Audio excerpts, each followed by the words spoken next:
boys! Oh, wow! C'est une belle brochette, ça. Comment ça va, les boys? Salut tout le monde! Tony, comment ça va, Tony? Là? On a deux anciens à ce soir-là. Ça va très bien. Merci beaucoup pour l'invitation. C'est sûr que vous êtes en train de rire, vous autres. Vous venez, les gars, vous êtes les deux meilleurs entrepreneurs CFO au Québec, peut-être au Canada. Vous avez parti la poche bleue il y a une couple d'années, investi un couple de milliers de dollars. Vous l'avez vendu pour 8,8 millions. Max Lapierre m'appelle pour être pénaliste sur le show. Je lui demande de cachet. Il me donne un certificat cadeau à Boston Pizza. vous êtes les meilleurs, les gars, man. Ouais, ben c'est mieux que rien, Tony. C'est mieux que rien. C'est mieux que rien. Hey, là, je vais entendre Jean, parce que ça fait longtemps qu'on vous a pas vu sur le même plateau. Depuis 110%, Tony puis Jean, c'est quoi le feeling de vous retrouver, là? Ah, ben écoute, Tony, c'était une recrue. Moi, j'étais un vétéran, mais il a bien appris, je pense, en travaillant avec vous autres, hein? Hein, Tony? Oui. Oui, et ça, c'était du beau temps. Ça fait environ de ça, quoi, 12, 13, 14, 15 années. Les deux meilleurs shows de télévision à ce moment-là étaient à TQS. 110% et Bleu Nuit. Hey, puis Tony, je veux pas être méchant, mais je suis content que tu étais dans 110. Ils t'ont mis dans le bon show, Tony. Il y a de la place pour tout le monde, hein? Tous les goûts sont dans la nature. T'as raison, Pascal. Il faut que tu juges rapidement. Tony, il y a peut-être un jardin secret, là. Des talents cachés. On ne sait pas ça. Jean-Pierre Dantin, il avait fait l'audition pour les deux shows. Finalement, on l'a choisi pour 110 parce que pour Bleu Nuit et Emmanuel 4, il lui manquait un petit quelque chose. Hey, fais attention à ce que tu vas dire, Tony, là. Hey, moi, je me souviens quand tu es arrivé à 110, tu avais de la misère à dire deux mots en français. Tu parlais plus en italien qu'en français. Et là... Oui, là, c'est drôle, hein? Parce que 15 ans plus tard, là, je suis capable de dire 10 mots, puis tout le monde m'engage. Ah, ben... ouais, mais attends... TVA Sport, BPM! Non, mais Tony, je me souviens, à un moment donné, tu as dit, moi, là, je vais avoir le dessus sur Perron. Ça fait qu'est-ce que tu as fait? Tu m'as invité chez vous. Ouais. Tu m'as donné du vin. Ta femme a fait à peu près 50 différents styles de nourriture italienne. Ouais. Je suis arrivé, j'étais à moitié pacté. Quand je suis arrivé, ça fait que là, tu as eu la chance de parler. Ouais. La différence, c'est que toi, tu as brûlé ces calories-là, puis moi, je ne l'ai jamais brûlé. Mais écoute, je sais pas parler français, ça c'est sûr, mais je sais que Jeff Petrie a été échangé, par exemple. Oh my God! Ah ben là, faut pas rentrer contre la compétition. Là. On va s'attarder à dire... Parce que les vraies choses, ils vont se dire ce soir. Moi, je vais y aller. Moi, laisser les deux boys. Ils sont en feu. Un rapport ici à voir. Mais toi, Pascal, t'écoutais après 110%, c'est ça? Ouais, moi, je suis pas un gars de 110%. Hein. Moi, je fais 80. Hey, Guillaume, mon Wi-Fi, est-tu meilleur? Là? Ouais, là, ça va bien. C'est mieux? Ok, c'est bon. Parce que tu sais pourquoi? Il était pas on. C'est pour ça que ça allait pas bien. C'est un petit problème. Bon, mais là, c'est une bonne affaire parce que ça risque d'éclabousser avec les sujets qu'on a à soir. Puis je vais vous lancer avec le premier. Mike Babcock, on a tous vu l'histoire cette semaine. Est-ce qu'il est temps de sortir les vieux entraîneurs de la map dans la Ligue nationale de hockey? Tu sais, il y a des vieux entraîneurs, il y en a eu beaucoup là, qui ont des histoires. Que ce soit Babcock, Kenville, celui qui a été congédié à Calgary, là, Bill Peters. Il y a beaucoup de vieux entraîneurs. La méthode, elle ne fonctionne plus en 2023. Il est-tu temps d'amener des jeunes dans la Ligue nationale de hockey? Ben, c'est sûr. Ben, c'est sûr moi, je vais parler. Vas-y. Ouais, je vais parler comme entraîneur. C'est toi le coach, ça. Je pense que c'est pas une question de vieux entraîneurs. C'est une question que il y a des gars, à un moment donné, qui veulent avoir le haut du pavé sur les joueurs. L'entraîneur qui est dans la Ligue nationale se doit d'accepter qu'il va être le deuxième violon. Lui, il n'a pas d'affaire à prendre le haut du pavé. Il faut absolument que toute l'attention soit donnée à ses joueurs. Et Babcock a connu tellement de succès qu'à un moment donné, la tête, comme on dit, la gloire lui est montée à la tête. Et là, il a pensé qu'il pouvait faire marcher les joueurs, comme on dit, comme dans le bon vieux temps, au doigt et à l'œil. Ça ne marche plus comme ça. C'est une question de respect que l'entraîneur doit avoir vis-à-vis de ses joueurs. Et Mike Babcock est tellement narcissique, il se pense tellement bon qu'à un moment donné, ben écoute, il a fait des fichus d'erreurs. Puis que tu sois un entraîneur jeune ou encore un entraîneur d'une certaine expérience, regarde Scotty Bowman, il a eu du succès jusqu'à l'âge de 80 ans. Mais il a surtout, dans les dernières années, fait attention à ses critiques vis-à-vis de ses joueurs. Il est devenu très respectueux vis-à-vis de ses vedettes. On sait comment il a fini avec les Red Wings de Détroit. Mais je comprends pas qu'un gars comme Babcock, qui a commis une grosse bévue avec les Maple Leafs. Il a fait quoi pendant 5 ans, à part encaisser? Il a pas regardé, lui. Jean, le truc là-dedans, c'est que, genre, ces gars-là, bon, là, on parle de Babcock là, cette semaine, c'est spécial qu'est-ce qui est sorti. Mais en même temps, c'est pas étonnant, hein, avec toutes les histoires, mais pourquoi ces gars-là sont pas capables de s'adapter, d'avoir le minimum d'intelligence, de OK, là, je m'en vais dans un marché, je sais, c'est une nouvelle game, ça fait 4 ans, 3-4 ans que je suis plus dans la Ligue nationale.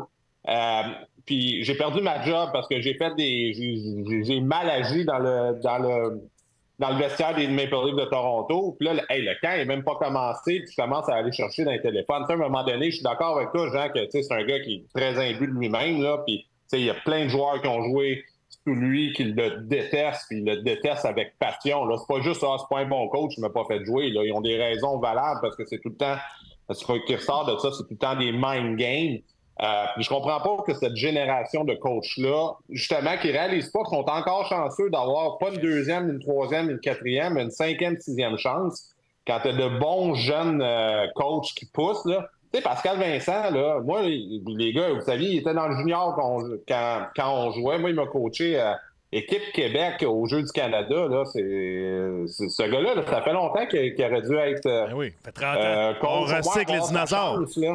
Ben oui, mais ça, c'est la vieille game. Hein? C'est un boys club de la Ligue nationale. Puis il y a encore certaines personnes, mais en même temps, tu dis, le GM de Columbus, c'est Columbus, mais c'est mon ancienne équipe.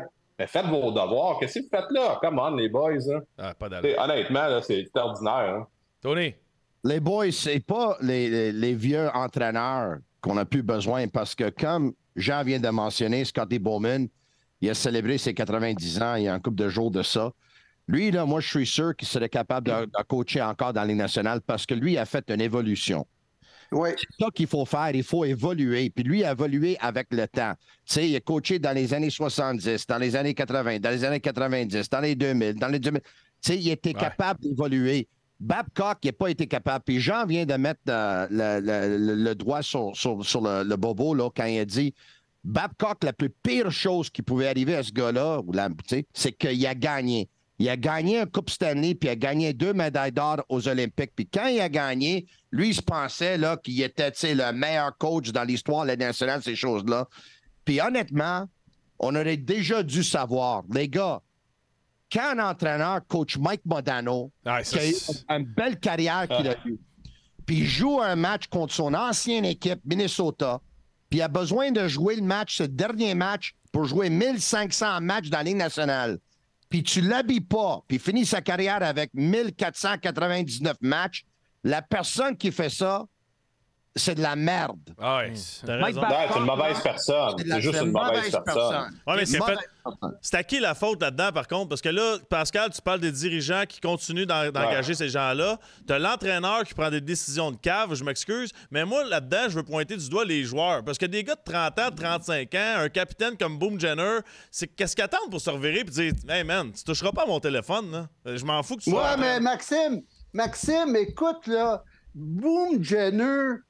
Lui, il sait que s'il part en guerre contre Babcock, à un moment donné, là, ça va créer une confusion épouvantable dans le vestiaire. Ouais. Et à un moment donné, il peut en payer le prix, il peut se ramasser, pas sur le bout du banc, mais à un moment donné, il va être dans l'enfer avec ce gars-là. Parce que, comme on l'a dit, Babcock, il se pense Dieu sur terre en ce qui concerne le hockey. Et finalement, les gars, ils aiment autant se fermer la gueule. D'ailleurs, c'est pas les joueurs, ça a l'air des Blue Jackets qui ont sorti cette histoire-là. C'est un ami des joueurs qui, lui, a entendu parler de ça puis a appelé Bissonnette.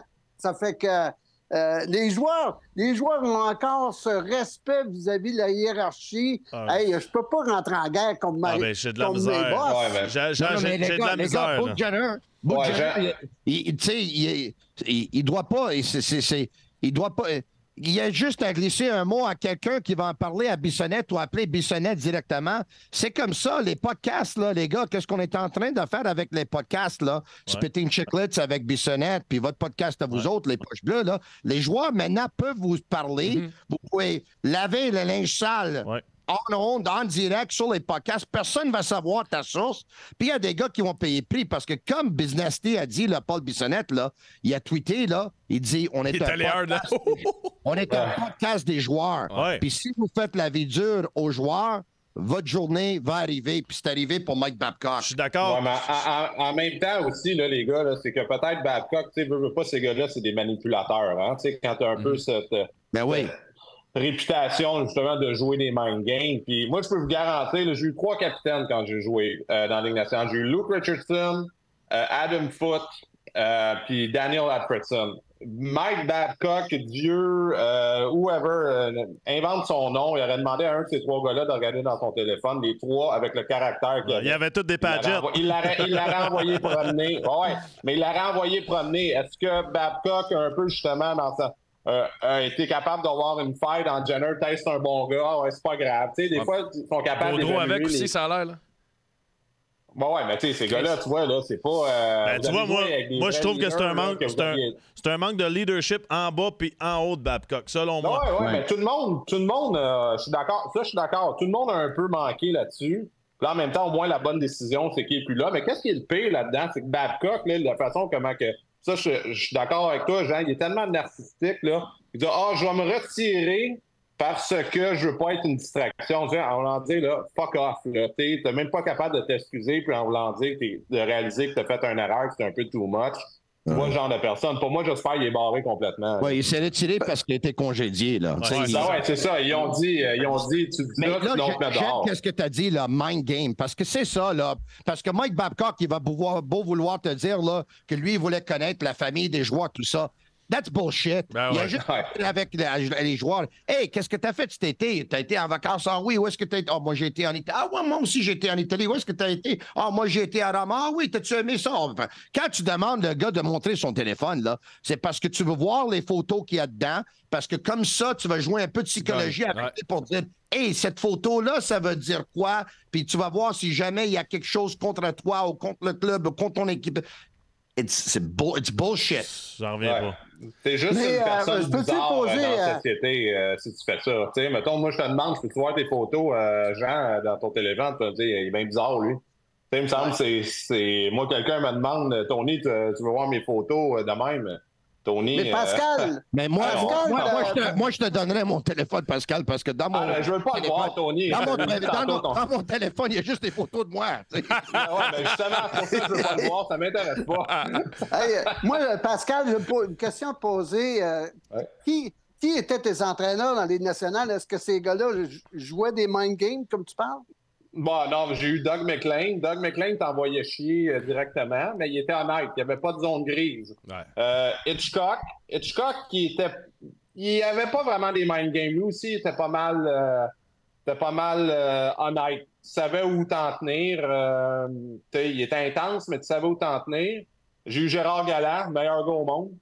Le dernier que j'ai eu, qui a été un petit peu plus bizarre, que les gars n'aimaient pas, qu'on a eu beaucoup de problèmes, c'est Corey Clouston. Le gars, il a duré 1 an et demi dans la Ligue nationale. C'est un gars même qui a descendu dans le junior, qui a été coaché dans l'Ouest canadien.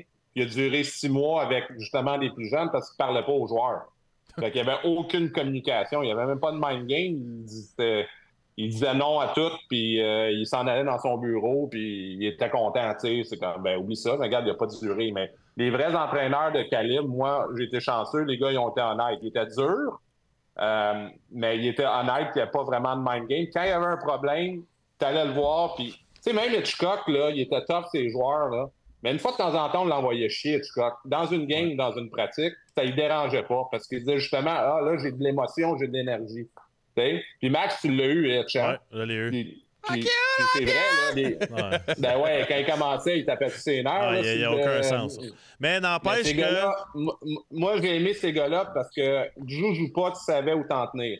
C'est ça, mais n'empêche que autant qu'il était fou d'une certaine façon à crier puis de te déranger, que son système de jeu puis la façon d'éduquer le hockey, d'enseigner le hockey, je me rappelle de tout ce que Hitchcock m'a montré. T'sais, même si je le détestais, fou, hein? Au moins il restait un être humain. Babcock, pour moi, c'est plus dans la catégorie être humain. Non, c'est un assis d'épée. Puis s'il voulait voir ta famille, mais il a rencontré au party de Noël au mois de décembre ou genre dans un barbecue après une game. Je veux voir des photos dans ton téléphone. Puis Pascal aimait beaucoup Hitchcock parce qu'il jouait avec 5 joueurs en arrière puis donnait 18 lancés par match. Puis mais ça, c'est... Hey, ça, le Tony, c'est un moyen de 2,15. Hey, moi, je t'ai supporté tantôt avec tes goûts puis t'écoutais Bleu Nuit puis tout ça. Je suis dans ton équipe puis là, tu viens me planter. C'est pas long qui change de bord, hein? Non! Je t'ai pas planté. J'ai dit que je jouais un système défensif. Je sais pas qui t'a invité ce soir, mais je trouve que c'est un mauvais choix. Hey, en parlant de mauvais choix, mais je pense que dans l'organisation des Blue Jackets, Kekalainen puis Davidson aussi, ils doivent pas se sentir trop bien. Puis si le début de saison des Blue Jackets est pas comme il se doit, d'après moi, eux autres aussi vont flyer. Puis le DG des Blue Jackets doit sentir la soupe chaude. Une autre question qu'on a pour vous autres, je la lance à Tony pour starter. Il faut commencer Mailloux ou Reinbacher, un des deux, à Montréal en début de saison. Pour moi, les deux sont prêts. Mais pour répondre à ta question, si je devrais commencer un des deux, je commencerais Mailloux. Pourquoi? Parce que Mailloux, il est plus habitué aux patinoires en Amérique du Nord. Puis Reinbacher, je suis sûr qu'il va être un bon défenseur, mais le fait qu'il n'est pas habitué à la patinoire, c'est sûr que Reinbacher, qui a joué contre des hommes, est meilleur aujourd'hui que Mailloux. Ça, c'est sûr et certain. Sauf que le fait qu'il n'a pas joué sur le patinoire nord-américain, ça me fait peur un peu. Moi, personnellement, je te dis, là, je suis peut-être dans la minorité, là, mais moi, je commencerais Reinbacher à Laval cette année. Je sais qu'ils ont déjà pris la décision, puis il va retourner jouer en Suisse, mais comment il va s'habituer, Johnny, à la patinoire de la Ligue nationale s'il va retourner jouer en Suisse? Je comprends pas. Ben, écoutez, là, attendez, il faut faire bien attention. Regardez les gars qui ont joué en Suisse comme Matthews. Matthews a joué à 17 ans en Suisse. J'ai joué contre. Regardez-les aller dans les nationales. Pensez-vous qu'il y a eu des problèmes à s'ajuster, lui? Absolument. Non, mais là, on parle d'élite, là. Pardon? C'est un joueur de franchise, Matthews. C'est ça. Oui, mais... C'est un Crosby, là. On ne sait pas comment que Reinbacher va évoluer éventuellement, mais tous ceux qui ont passé là-bas à jeune âge comme Reinbacher sont arrivés dans la Ligue nationale, puis c'est des... Hey, regarde Sider, là, qui joue pour les Red Wings de Détroit, là. Hey, il a joué dans des grandes patinoires toute sa vie. Non, les gars, hey, faites attention, là. Hey, Mailloux, oui. Moi, j'ai un petit bémol avec ce gars-là pour l'instant. Premièrement, là, hey, qui a dit que Mailloux avait l'autorisation de jouer dans la Ligue nationale? Il n'a pas eu l'autorisation encore. Mais il a eu en coulisses, Jean. Comment? Non, c'est pas officiel encore. C'est pas officiel encore. C'est Bettman qui va donner le hockey pour qu'il puisse jouer dans la Ligue nationale. Mais pour l'instant, comme tu as dit, Tony, je suis d'accord avec toi, Reinbacher est meilleur que Mailloux. Et Reinbacher va jouer, il va être un très, très bon jeune joueur de défense, comme Matthews est arrivé dans la Ligue nationale, puis ça a été un excellent joueur tout de suite important. Moi, où j'ai un problème avec ça, là, c'est que l'an passé, Slavkovski, parce qu'il est premier choix total, lui, c'était automatique. Il va commencer à Montréal, on va lui donner du temps de glace, puis on va vivre avec ses erreurs. À ce que je sache, là, on est encore en reconstruction à Montréal. Là. Pourquoi qu'il n'y en aurait pas un de Mailloux puis Reinbacher, que ça serait automatique, le meilleur des deux commence à Montréal? On n'a pas de défenseur droitier à part Savard. Il y a une bataille entre Barron, Mailloux, Reinbacher pour avoir un autre droitier dans l'alignement. On va prendre Kovacevic à la place, même si Kovacevic a très, très bien joué l'an passé, mais le futur, il passe pas par Kovacevic. Fait que pourquoi pas les habituer tout de suite, justement, à un Reinbacher à la petite glace? J'aime ton énergie, Maxime. J'aime ça, t'es passionné. Merci. Mais hey, sérieusement, là, on a, tu sais, le Canadien, là, moi, les deux, là, je les commande. Non, mais c'est vrai, c'est bon. Bravo, Thomas. Mais pourquoi les commenter? C'est quoi, le 1? On va voir comment ils sont dans les games hors concours. Tu sais, ça, c'est la première étape. Là. Si les deux ils ont l'air de deux piments, mais regarde, ça rend la question tout de suite.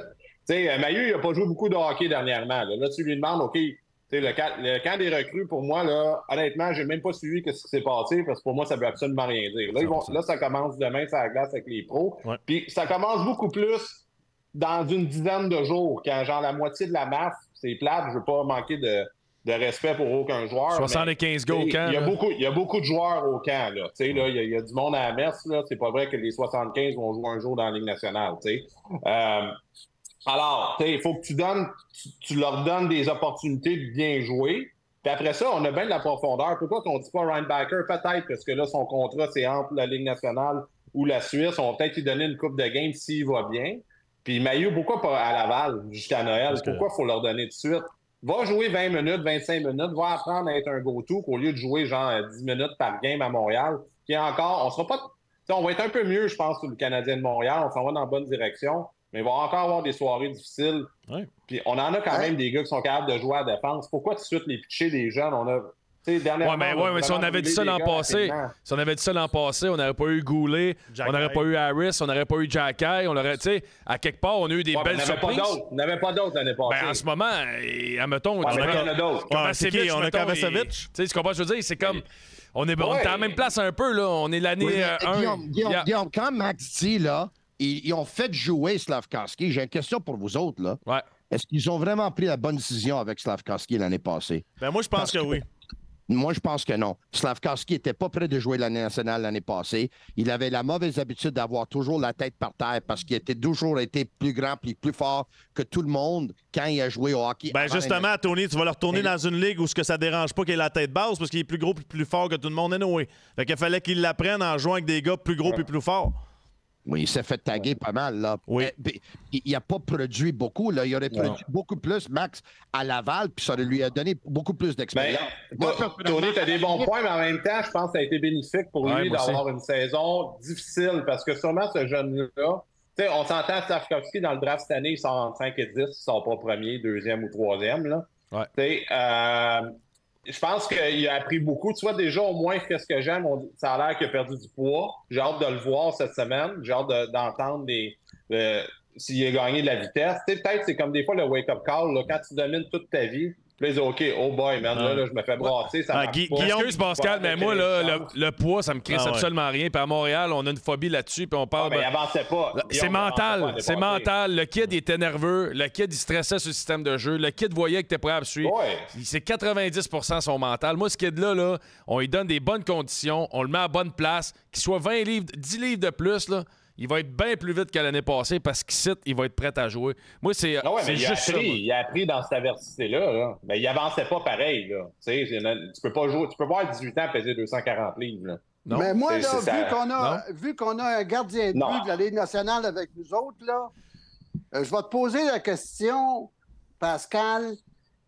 On a deux gars qui ont de l'expérience à la défense ici, qui s'appellent Matheson puis Savard. Puis Savard, c'est un 5e puis un 6e défenseur dans toutes les équipes de la Ligue nationale. On va-tu mettre deux jeunes joueurs de défense dans ce groupe de 7 ou 8? Hey, là, t'es rendu avec 6 recrues puis 2 vétérans. M'a dire une chose, good luck, Montembeault. Good luck, Jake Allen dans les filets, parce que ils sont beaucoup trop jeunes. Il faut entourer ces gars-là avec des bons, des gars qui ont du millage dans la Ligue nationale. C'est pour ça qu'aujourd'hui, quand j'ai vu qu'on avait amené... Ça dépend du plan, Jean. Ça dépend. Le plan l'année passée, reconstruction, tu peux intégrer la jeunesse. Cette année, il vient de dire qu'il veut essayer de battre pour un poste des séries. C'est différent, là. Non, mais ils ne font pas les séries cette année, là. Non, mais ils ne font pas les séries, mais ça fait rien. Tu sais, moi, quand je me souviens, quand j'avais... des gars comme Larry Robinson, ben écoute, Swoboda, Rick Green, qui était avec Mike Lawler, Chelios avec Craig Ludwig. J'avais un bon match, un bon mix de vétérans et de jeunes. Mais là, tu cherches les vétérans. Là. Matheson a connu une vraie bonne saison l'année passée. Savard, ça a toujours été un bon grinder, un bon leader, oui, mais tu sais, c'est pas avec Savard que tu vas monter à Coupe Stanley, là. Je suis d'accord, Jean, mais en même temps, si tu mets Savard avec Goulet, tu mets Matheson avec Reinbacher, puis Jacky avec un autre, il y a quand même un support de vétérans sur le duo. Oui, disons que, tu sais, Jacky, c'est pareil un peu comme Slavkovski, tu sais, il est jeune, puis il veut très bien faire, mais vois-tu, lui aussi était blessé l'année passée, là. Ouais. Tu sais, les deux. Mais les gars, pourquoi brûler les étapes, là? Ça n'a pas fonctionné. Justement, ça n'a pas fonctionné avec Galchenyuk, ça n'a pas fonctionné avec Kotkaniemi. Ouais, mais là, Tony, je m'excuse, là, les deux, ils n'ont pas de hockey IQ pour suivre dans la Ligue nationale en 2020 et plus. Là. C'est pas les brûler. Ces kids-là avec un IQ qui sont capables de jouer, ils auraient une très bonne carrière. Tu sais, moi, ça me fait brûler, là. Ben ouais, moi, c'est ça. Comment Tony? Tony brûlé, moi, ça me fait rire parce que je pense qu'un Galchenyuk aurait commencé dans la Ligue américaine puis il aurait resté là pour le restant de ses jours.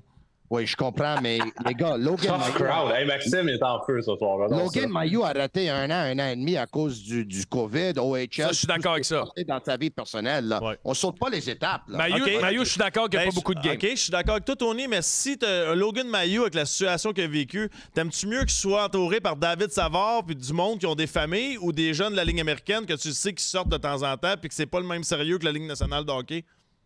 Mais là, il va être à Laval, il est à 15 minutes, il va appeler David Savard. Non, mais tu comprends ce que je veux dire? Ouais, mais Max, à un moment donné, le kid, s'il veut jouer à NHL, tu sais, il faut qu'il se prenne en main aussi. Là. Oui, 100%. Ça, tant pis pour lui. Je suis d'accord. Mais je suis pas capable de gérer 3-4 mois à Laval sans faire des folies.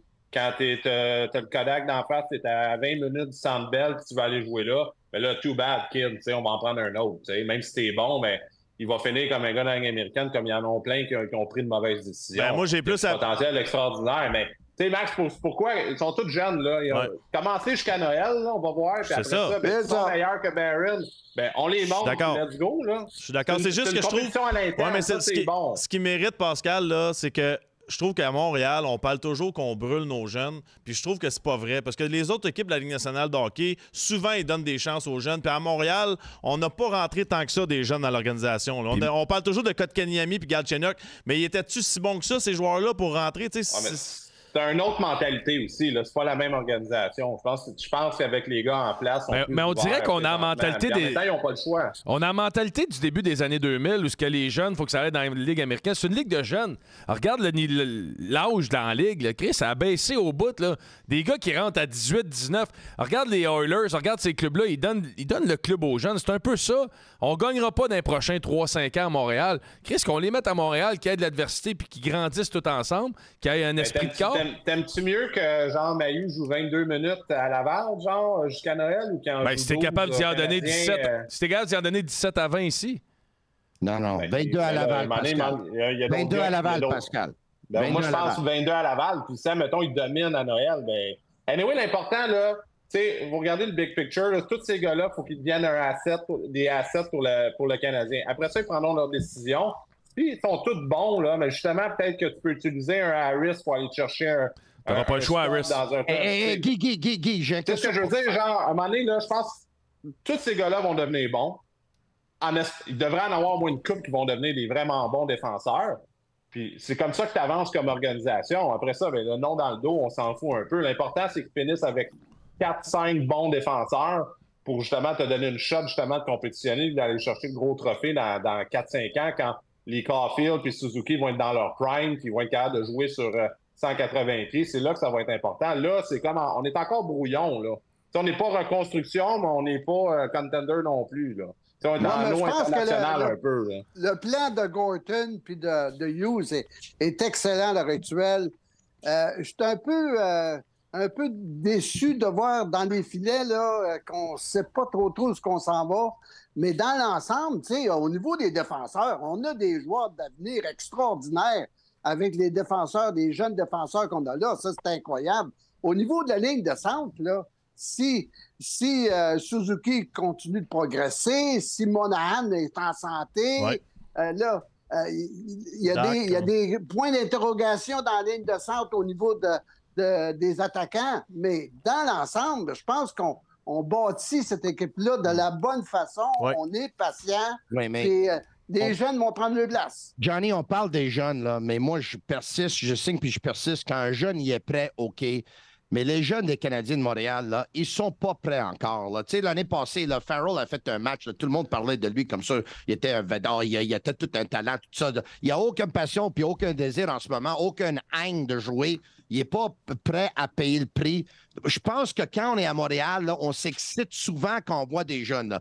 Guillaume Letendresse joue un match pré-saison avec le Canadien de Montréal. Il marque quelques buts. Tout le monde, tu sais, ils sont tous excités. On veut Guillaume tout de suite. Ma mère t'en veut encore, Tony, tes commentaires en 2005. Ah non, c'est vrai, Tony. Non, mais t'as raison, Tony. À Montréal, on s'emballe pour les jeunes. On a mieux avoir le bois mort de 38 ans, des gars qui ont scoré 20 buts en 1980. Non, ben je oui. veux pas le bois mort non plus, mais je veux que quand le jeune il est là, il soit prêt comme ça. Ça va l'aider, là. Tu sais, les gars, tu sais, Mike Ribeiro, tout le monde, ah oui, Ribeiro, il a connu un trait. Mais... Tony, c'est quoi être prêt? Moi, ça me fait rire quand on dit ça. Mike, c'est Mike aussi, là. Non, mais c'est quoi être prêt?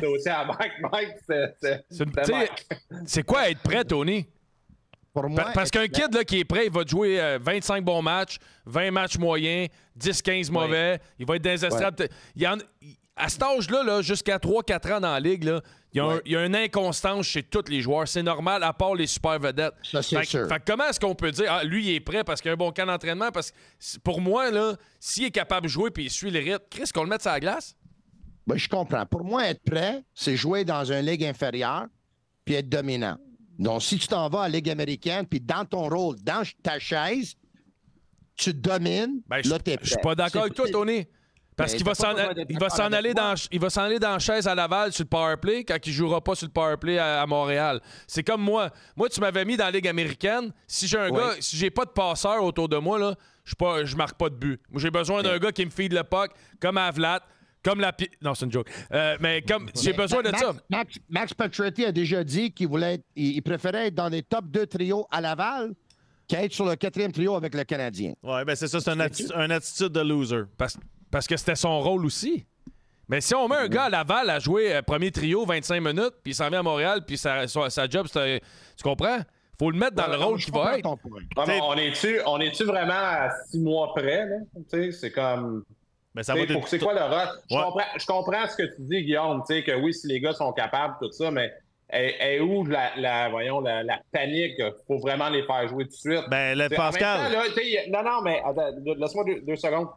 Ces gars-là peuvent apprendre d'autres choses dans la ligne américaine, juste du pro.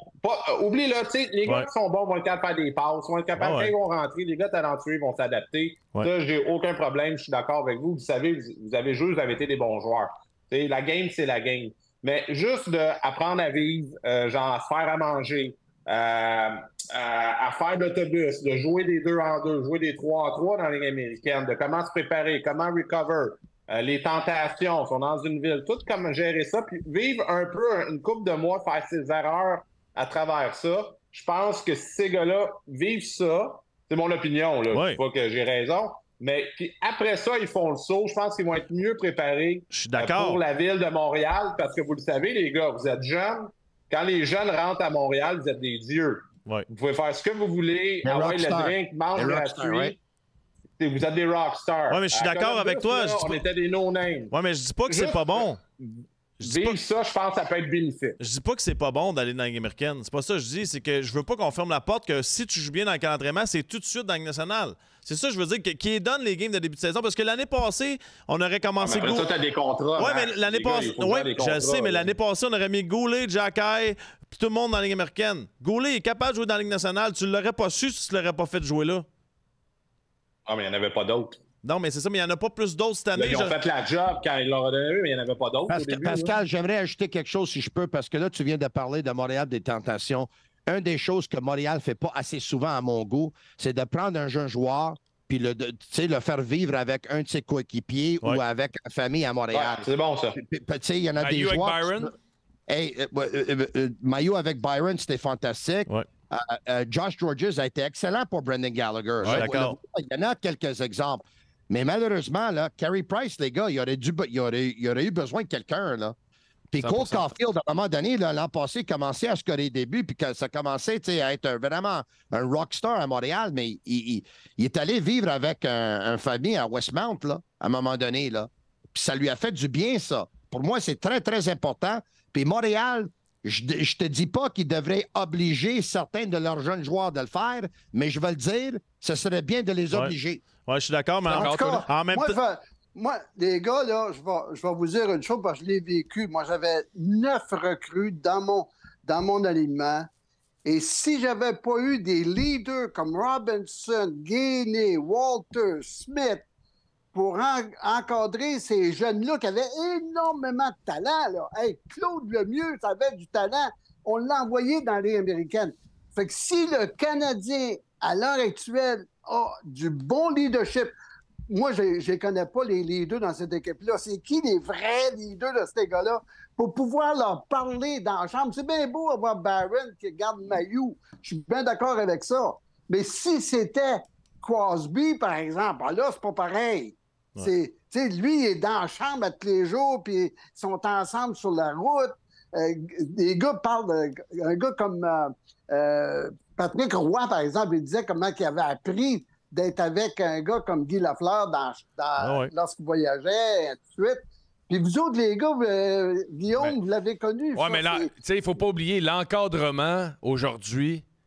Tu sais, tout ce qu'on dit là c'est quasiment, là, ils sortent dans un bar puis s'il n'y a pas quelqu'un qui les suit. Là, fait que l'encadrement des joueurs aujourd'hui, là, la game est différente. Les réseaux sociaux, c'est géré par... mais c'est dans la chambre. C'est dans la chambre que ça se passe, là. Ouais. C'est là. Hey, moi, là, quand Bob Gainey parlait à Corson, c'était-tu un fêtard? Il n'y a rien qui l'arrêtait, lui. Mais Corson sortait quand même. Quand Gainey se faisait la barbe avec Corson à côté, puis il disait, là, si j'entends encore parler de ce que tu as fait hier soir, là, ça va aller mal. Ouais. Ben, tu sais, le joueur va écouter son leader comme ça parce qu'il a passé à travers, il a eu du succès. Là, à Montréal, les connaissez-vous, les leaders, pour pouvoir bien encadrer cette bande? Les gars qui ont l'air sur le chandail, là, Nick Suzuki, Mike Matheson, Brendan Gallagher, c'est eux autres les leaders. Hey, Jean, attends une minute, avant qu'on poursuive, je veux juste dire, parce que Tony, il y a un podcast à 10h, on le savait d'avance. Je veux non, mais c'est correct, je peux le stick. Non, mais le Sick Podcast à soir, qui commence à 10h, si je ne me trompe pas, right, Tony? Oui, du lundi au vendredi à 22h. Merci, les gars. Exactement, puis on va le revoir souvent durant l'année, puis on va poursuivre avec Pascal puis Jean, parce qu'on a plusieurs bons sujets. Mais Tony, avant que tu parles, je voulais juste te dire, tu me disais que Montréal, c'est une grande ville. Pascal aussi, il faut s'habituer ailleurs. J'ai bu souvent d'alcool dans mon soulier à Hamilton. Je ne l'ai pas fait à Montréal. Fait que j'étais capable aussi de sortir là-bas. Tu peux sortir n'importe où, là. Hey, where there's a will, there's a way. Salut, Tony. On te remercie. On va se revoir. Je sais que tout le monde au Québec est en train de nous regarder en ce moment. Dont Simonique, qui travaille au Dagobert, est en train de regarder. Monique! Ça va pas donner des contacts avec Hey, la belle Monique, Jean, je m'en souviens, c'était le beau temps. J'avais dit, Monique, je vais être bien être avec toi, avec moi. C'est pas pour la vie, c'est pour la nuit. C'est un beau témoignage, ça. C'est vraiment beau, les courriers du cœur avec Tony. Bye, Tony. Je l'ai toujours dit, Montréal, c'est la ville du péché. Hey, on revient dans 15-20 secondes avec Jean et Pascal. Merci, Tony. Bon podcast. Salut, mon gars. Des frissons. Tony met ses lunettes de soleil. Je m'en vais m'en mettre ses lunettes. Hey, lui, là. Aïe, aïe. Un tannant, un coquin. Bon, Anne, elle veut que Tony la débloque de Twitter. On va passer le mot. Mais d'habitude, quand on bloque, c'est parce que tu as fait des commentaires méchants. Peut-être pas méchants, peut-être que ça ne tente juste pas. Mais c'est ça. Je pense que vous voyez la dynamique, là, le Tony Boy, puis Jean aussi. Puis Pascal aussi. Pascal Leclerc, c'est comme la nouvelle version de 110 C'est un petit troublemaker caché, genre. Ouais, c'est un petit fatigant. Un petit Chris. Ouais, on poursuit ça. Là, on est en train de juste restructurer les écrans parce qu'à 4 puis à 5, c'est pas la même affaire. Mais je veux entendre Jean. C'était bon ce qu'il disait, l'exemple des vétérans qui vivaient chez des joueurs. Puis souvent, Jean, c'est bon ce que. Oh, un petit verre de vino pour Jean. Ça me fait plaisir par ma presse. Oh, Jean. C'est un vignoble de Chandler? Ah ouais, disons qu'il n'y a pas trop de vignobles dans le coin, là, mais on connaît les places où ils vendent du vin. Oui. Mais Jean, clandestin, bravo, Jean. On a nos deux buveurs de vin dans l'écran en même temps. C'est merveilleux, ça, Pascal. Ah, mais là, moi, ce soir, je bois un Negroni parce que c'est la semaine internationale du Negroni. Ouais, c'est bon, ça. C'est un bon drink, ça. C'est délicieux. Check en arrière de Jean, il a fait un petit setup avec son coton ouaté et sa petite bière à côté. Ça coche. La fois professionnel, Jean. ouais, C'est ouais. professionnel. Ah, Mais Jean, ouais. continue donc. Ce que tu disais, c'est très bon. Tu sais, le Canadien, là, les vétérans dans ton temps vivaient ou aidaient les jeunes un peu plus. C'est vrai qu'on voit pas ça assez à Montréal. Ben, moi, c'est parce que je suis pas dans la chambre puis je connais pas les joueurs. Tu sais, c'est sûr que Suzuki il a énormément de potentiel de devenir un excellent leader. J'aime. Hey, lui, là, il est impliqué dans la ville. Il est rendu qu'il donne de l'argent pour les chiens puis il donne de l'argent pour les petits déjeuners. Ouais. Tu sais, c'est extraordinaire qu'est-ce qu'il fait. Mais il faut que Gallagher embarque là-dedans. Il faut que... Moi, je pense que Tanner Pearson, qu'on est allé chercher, ça en est un bon leader. Je pense que Matheson, c'est un excellent leader. Savard, c'est un excellent leader. Ouais. Mais si on est capable là, d'utiliser une bonne communication avec tous ces jeunes-là, emmenez-moi-en des jeunes. Parce que, comme vous l'avez dit, la Ligue nationale est une ligue de jeunes. Regardez ce qui s'est passé avec les Oilers Edmonton. Les Oilers Edmonton, ça fait 10 ans que ça piétine. Il a fallu que McDavid et Draisaitl arrivent ensemble pour que ça, avec de l'expérience, pour que les autres embarquent dans le système. Ils ont changé de gérant général. Ils ont amené l'ancien des Red Wings de Détroit. Là, je pense qu'ils sont sur la coche. Là, je pense que le leadership avec toute cette gang de jeunes-là, ça a maturé, puis c'est une question de temps avant qu'ils gagnent une Coupe Stanley. Non, mais c'est le nerf de la guerre. Tu as raison, Jean, parce que tu veux trouver des bonnes personnes. Si tes bons joueurs sont des bonnes personnes, techniquement, tu devrais être en business. Mais toutes les équipes les veulent, ces bonnes personnes-là. Là. C'est tough. Là. Puis, c'est une nouvelle génération que les jeunes n'ont pas vraiment vécu ça. Puis là, la plus vieille génération qui est un peu plus old school, justement, qui était habituée parce que le bon joueur avait été pris en charge par un autre vedette ou un autre bon joueur. Là, ça s'est comme perdu parce que tes meilleurs joueurs que tu payes beaucoup, qui sont tes franchise players, mais c'est des Nick Suzuki, genre, qui doivent apprendre sur le tas un peu de tout ça parce qu'il y a quoi? Il y a 23-24 ans. Hey, tu viens de donner 8 millions à Caulfield à 22 ans. Là, tu dis, OK, Cole, là, je viens de te donner 60 millions, il faut que tu m'en scores 40. Puis là, tu vas prendre en charge Logan Mayou, puis là, tu dis, wow, là, parce que là, il va avoir la pression d'en scorer 40. Il va dire, Ouais, là, mais Pascal, okay, va faire ma... T'sais, on est rentré jeune. Je Je suis rentré jeune, Max aussi, toi aussi. Là, je m'excuse, là, mais quand je suis arrivé avec le Canadien, c'est pas Kovalev, c'est pas Surrey, c'est pas Craig Rivet qui nous ont pris par la main. Puis viens-t'en, mon petit garçon, je vais te montrer comment ça marche. Là. Chris, sont pas des bons vétérans. Ben, la réalité, là, c'est que le support moral que j'avais, c'était de mon chum. T'sais, on avait la même âge. Ah, vous étiez en business, vous voyez où c'est que vous êtes rendu aujourd'hui. Non, mais tu comprends-tu ce que je veux dire? Le temps que tu passes, c'est d'être entouré par des bons jeunes de ton âge. C'est ça la différence. Parce que je trouve qu'il y a un détail dans ce qu'on dit qu'on oublie beaucoup, c'est que la plupart des gars qui se rendent dans la Ligue nationale de hockey, ça a été des leaders d'un calibre inférieur. Là. Mais je pense que c'est un bon mix, parce que ça, je suis d'accord avec toi. Mettons, Columbus, je veux parler de mon expérience à moi. Rick Nash, tout le monde est rentré en même temps, on était roommates, puis on vivait nos bonnes passes et nos mauvaises passes ensemble. On était capable de discuter avec ça. Puis on a eu un rôle important avec les Blue Jackets. Mais en haut, là, on avait Adam Foote, là, que si, mettons, moi, je me rappelle un soir à Edmonton, là, on avait joué un dimanche à Edmonton. Je m'étais blessé parce qu'on avait fait de l'avion le samedi. J'étais déshydraté parce que le vendredi, on avait sorti toute la nuit. Puis quand je me suis blessé, petit piteux, Adam Foote, il est venu me voir dans la chambre et il me dit, écoute, là, je m'excuse, il dit, écoute-moi mon petit tabarnak. Il dit, t'es numéro 1, maintenant on a besoin de toi, là, tu nous chies dans les mains. Il dit, tu vas être un numéro 1, il dit, tu peux plus sortir de même, là, tu nous mets genre tout le monde dans la merde parce que t'es blessé pour un mois. Là, tu peux plus faire ça.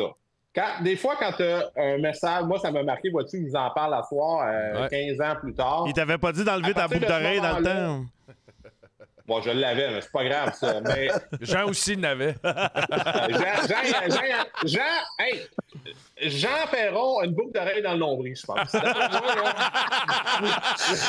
le genre de gars qui a une boucle d'oreille dans le nombril. Non, mais... J'ai pas un tatou, j'ai rien. Moi, je fais partie de la vieille gang, puis je peux te dire une chose. Je suis très moderne parce que je suis rendu grand-père, puis j'ai des petits-fils qui jouent au hockey, puis j'essaie par tous les moyens possibles de le faire comprendre. Comment c'est important quand t'es jeune d'écouter les plus vieux. Qu'est-ce que c'est qu'ils ont à dire? Parce qu'ils ont de l'expérience. Et souvent, les gens disent « Ah, moi, je suis arrivé dans la Ligue nationale, maintenant, je sais tout. » Non, ça ne marche pas de même, là. Hey, c'est tough. La vieille adage qu'on avait, nous autres, la Perrière et moi, quand on commençait la saison, on disait tout le temps « Hey, là, on va traverser de l'Atlantique. On est 22 joueurs plus 2 coachs. Dans ce temps-là, tu as juste 2. Et là, il va falloir qu'on fasse ramer cette gang-là. Puis là, il va être des journées que ça va être de l'eau tranquille. D'autres journées, ça va être des orages. Mais il faut arriver l'autre bord. Ça fait que c'est un long voyage qu'une saison de hockey. C'est pour ça que si tu n'as pas des bons individus dans ta chambre au niveau aussi de la structure hiérarchique, là, des gens qui ont de l'expérience. Moi, en tout cas, je vais te dire une chose, j'ai été chanceux. J'avais Serge Savard qui avait du vécu, Lemaire qui avait du vécu, Jacques Laperrière qui avait du vécu. Ça fait que quand on commençait à dévier un peu, puis qu'on sentait que les joueurs étaient un peu perdus, là, on avait des petits meetings comme hiérarchie, comme direction générale. Et là, on pouvait, avec nos leaders, faire des petits meetings. Hey, à un moment donné, quand j'ai dit à mes leaders sur un voyage, hey, 2 victoires, 4 défaites, un match nul quand j'ai commencé dans la Ligue nationale.